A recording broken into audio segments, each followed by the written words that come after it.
Part 4 Mindfulness, Gratitude and Resilience. Segment 7 Mindfulness, Gratitude और Daily Practices. Hello दोस्तों, welcome to segment 7। आज हम discuss करेंगे एक ऐसे सीक्रेट इंग्रेडिएंट के बारे में जो माइंडसेट ट्रांसफॉर्मेशन जर्नी में कंटिन्यूअस सस्टेन प्रोवाइड करता है, माइंडफुलनेस, ग्रैटिट्यूड और डेली प्रैक्टिसेस। जब आप अपनी दिनचर्या, रूटीन में ये तीन चीजें इंक्लूड करते हो, आपका माइंडसेट एक स्टेबल पॉजिटिव स्टेट में रहता है। सबसे पहले बात करते हैं माइंडफुलनेस की। माइंडफुलनेस का मतलब है प्रेजेंट मोमेंट में फुली प्रेजेंट होना, पास्ट रिग्रेट्स और फ्यूचर वरीज से फ्री। जब हम प्रेजेंट में होते हैं, हम ज्यादा क्लियर डिसीजन ले सकते हैं। एग्जाम्पल, जब आप वॉकिंग करते हो और दिमाग 100 टास्क्स पे फ्लाइट मोड में, आप एनवायरनमेंट को एंजॉय नहीं कर पाते। माइंडफुलनेस एक्सरसाइज में वॉक स्लोली, फील करो अपने स्टेप्स, देखो आसपास की चीजें, सुनो बर्ड्स चिर्पिंग, महसूस करो ब्रीज। ये सिंपल प्रैक्टिस आपको ग्राउंडेड रखेगी। मॉर्निंग में एक 5 मिनट माइंडफुलनेस ब्रीदिंग करो। Sit down comfortably, eyes close करो, एक deep inhale low counting till 4, hold for 2 seconds, फिर एक्सहेल 6 काउंट में।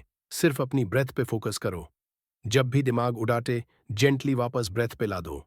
ये काम जब आप कंसिस्टेंट करते हो, आप अपने इमोशंस पे कंट्रोल पाते हो, जैसे एंगर, स्ट्रेस, नेगेटिव थॉट्स, सब कंट्रोलेबल हो जाते हैं। अब ग्रैटिट्यूड पर आते हैं। ग्रैटिट्यूड का मतलब है आप जो है उसके लिए थैंकफुल होना। जब आप ग्रैटिट्यूड प्रैक्टिस करते हो, आप नेगेटिव से पॉजिटिव शिफ्ट करते हो। रोज शाम एक ग्रैटिट्यूड जर्नल मेंटेन करो, ते चीजें लिखो जो आज अच्छी रही। एग्जाम्पल, आज मैंने हेल्थी ब्रेकफास्ट खाया, कॉलीग ने मेरी हेल्प की, मैंने एक अच्छी बुक रीड की। ये सिंपल राइटिंग प्रैक्टिस 5 मिनट लेगी, पर इम्पैक्ट बहुत बड़ा है। जब आप कंसिस्टेंट ग्रैटिट्यूड में रहते हो, आप लाइफ में अबंडेंस फील करने लगते हो। ग्रैटिट्यूड से एक और बेनिफिट, आपका ब्रेन पॉजिटिव एक्सपीरियंसेस को ज्यादा नोटिस करता है। जैसे पहले आप बस प्रॉब्लम्स देखते थे, अब आप स्मॉल जॉयज को नोटिस करोगे, जैसे एक प्यारा डॉग क्रॉस कर गया, एक रैंडम कॉल आया जो आपको खुशी दे गया, या एक छोटा सा कॉम्प्लीमेंट मिला।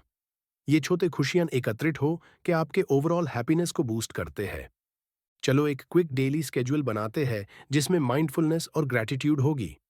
सुबह 5 minute mindfulness breath, morning tea coffee के साथ एक ग्रैटिट्यूड प्रॉम्प्ट, 30 मिनट में एक चीज लिख लो जो आप ग्रेटफुल हो। लंच ब्रेक में 2 मिनट माइंडफुल वॉकिंग, फुटस्टेप पर फोकस करो। शाम को एक ग्रैटिट्यूड जर्नल सेशन, 3 चीजें लिखो। रात सोने से पहले 2 minute body scan meditation, head से टूज तक रिलैक्स करो। इन डेली प्रैक्टिसेस से आपका माइंडसेट एक पॉजिटिव बेसलाइन पे सेट हो जाएगा। अब आप रेडी हो चैलेंजेस के लिए। एक और इम्पॉर्टेंट डेली प्रैक्टिस है लर्निंग हैबिट। हर दिन 5 मिनट एक नया कंसेप्ट पढ़ना, एक आर्टिकल रीड करना या पॉडकास्ट सुनना। जब आप अपने दिमाग को डेली लर्निंग के लिए सेट करते हो, आप ग्रोथ माइंडसेट को सस्टेन करते हो। अक्सर लोग कंसिस्टेंट लर्निंग से रुक जाते हैं ड्यू टू बिजी स्केड्यूल, पर 5 मिनट निकालो। मॉर्निंग कम्यूट में ऑडियो बुक सुनो या लंच ब्रेक में आर्टिकल रीड करो। विजुअलाइजेशन करने के बाद माइंडफुलनेस और ग्रैटिट्यूड से आप ग्राउंडेड हो जाते हो।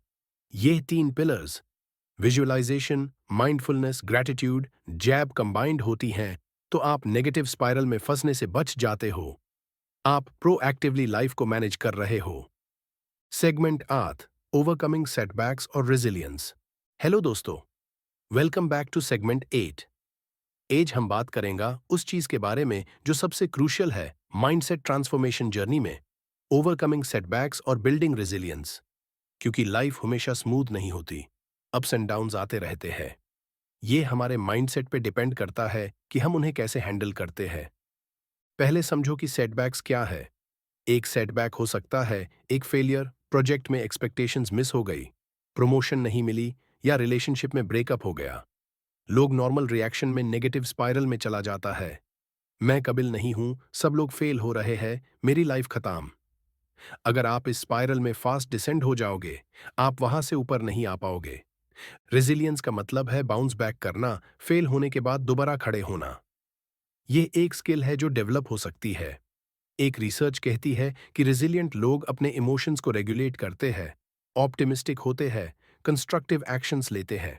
अगर आप सोच रहे हो कि मुझे रेजिलियंस जीनी की तरह मिलती है, तो गलत। ये हैबिट्स और प्रैक्टिसेस से बिल्ड होती है। चलो एक रियल लाइफ एग्जांपल देखते हैं। एक स्टार्टअप फाउंडर प्रिया अपनी फर्स्ट कंपनी में फेल हो गई। उसने अपनी फैमिली से लोन लिए, एम्प्लॉयज हायर किए, प्रोडक्ट मार्केट में लॉन्च किया, पर ट्रैक्शन नहीं मिला।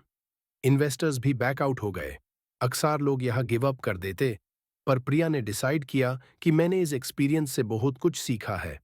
उसने अपनी केस स्टडी बनाई, क्या मिस्टेक्स हुई, क्यों ट्रैक्शन नहीं मिली, क्या मार्केट नीड सही से समझा नहीं। फिर उन लर्निंग्स को इम्प्लीमेंट करके एक न्यू मॉडल लॉन्च किया जो आज प्रॉफिटेबल है। प्रिया की रेजिलियंस का सीक्रेट था, she treated failure as feedback, not a verdict. जब आप इस आउटलुक अडॉप्ट करते हो, आप इमोशंस को कंट्रोल में रखते हो। इंस्टेड ऑफ मैन फेल हो गया, अब मैं बंदा ही फेल हूं, आप कहते हो ये सिर्फ एक एपिसोड था, मैं सीख कर अगला स्टेप लूंगा। एक टेक्निक है कॉग्निटिव रिफ्रेमिंग।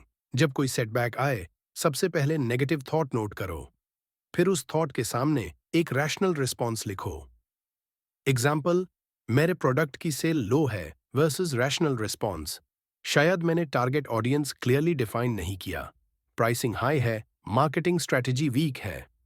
ये रीफ्रेमिंग प्रोसेस आपको एक्शनेबल इंसाइट्स देता है। Next, emotional regulation. जब आप इमोशनली ट्रिगर हो, कुछ स्टेप्स फॉलो करो।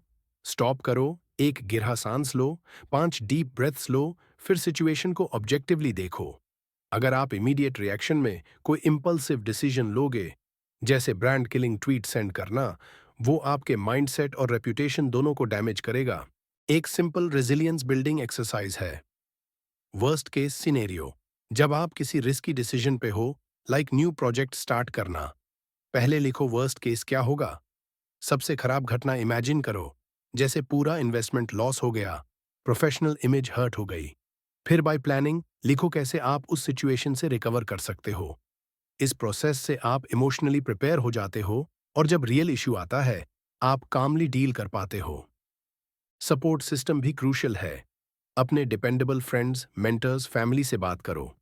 एक रिसर्च कहती है, जब आप अपने स्ट्रगल्स शेयर करते हो, आपका बर्डन हल्के हो जाता है। दोस्तों के पर्सपेक्टिव्स भी बहुत न्यू आइडियाज ला सकते हैं। अगर आप लोनली फील करते हो, रेजिलियंस बिल्ड करना बहुत मुश्किल हो जाता है। एक और एलिमेंट है grit, passion plus perseverance. Grit का मतलब है लॉन्ग टर्म गोल्स के लिए सस्टेन्ड एफर्ट। एंजेला डकवर्थ ने रिसर्च की और पाया कि ग्रिट ही टॉप सक्सेस प्रिडिक्टर है। जब आप हर सेटबैक के बाद उठकर काम करते हो, आप ग्रेजुअली मेंटली टफ बन जाते हो। आज के पार्ट में हमने माइंडफुलनेस, ग्रैटिट्यूड और रेजिलियंस के की एस्पेक्ट्स देखे, जो आपको हर सिचुएशन में स्ट्रांग बनाएंगे। ये प्रैक्टिसेस आपको लाइफ के अप्स एंड डाउन्स में स्टेबल रखेंगे। अगले और फाइनल पार्ट में हम देखेंगे हैबिट्स और कंसिस्टेंसी का मैजिक, कैसे डेली रूटीन्स आपकी सोच को लंबे समय तक सस्टेन करते हैं। पार्ट 5 में फिर मिलते हैं।